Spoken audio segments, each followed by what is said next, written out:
આ હકીકત છે, આ નજર સામે જોયેલું 500 વર્ષ પહેલા 100 વર્ષ પહેલા એમ નહીં.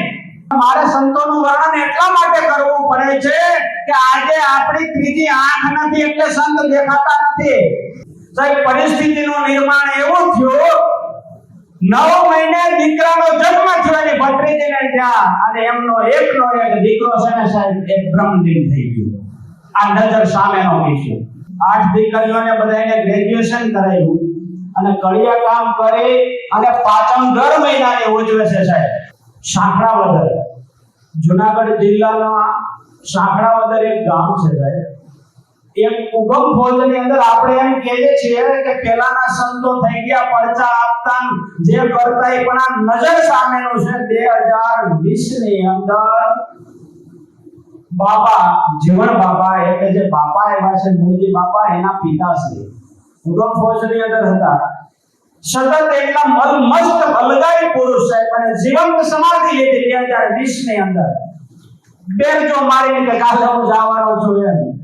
પરિસ્થિતિ સમય નથી, પણ મારે સંતોનું વર્ણન એટલા માટે કરવું પડે છે કે આજે આપણી ત્રીજી આંખ નથી એટલે સંત દેખાતા નથી.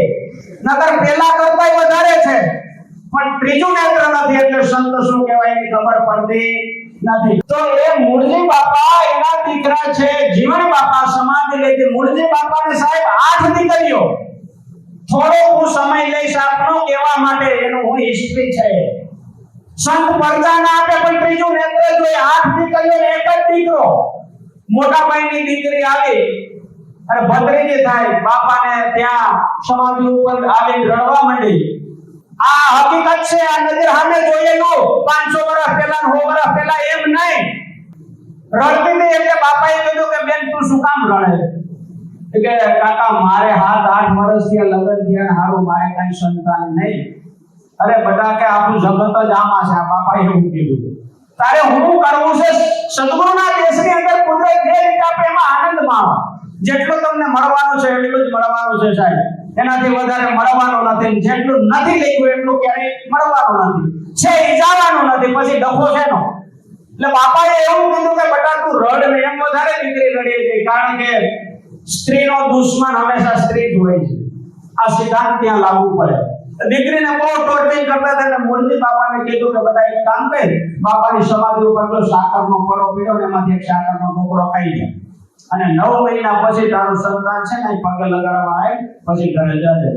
જો આ તમારી સામે બેઠા મૂળજી બાપા સાહેબ. પરિસ્થિતિનું નિર્માણ એવું થયું, 9 મહિને દીકરાનો જન્મ થયો અને ભત્રીજીને ત્યાં, અને એમનો એકનો એક દીકરો છે ને સાહેબ, એક બ્રહ્મદીન થઈ ગયો. આ નજર સામેનો વિષય.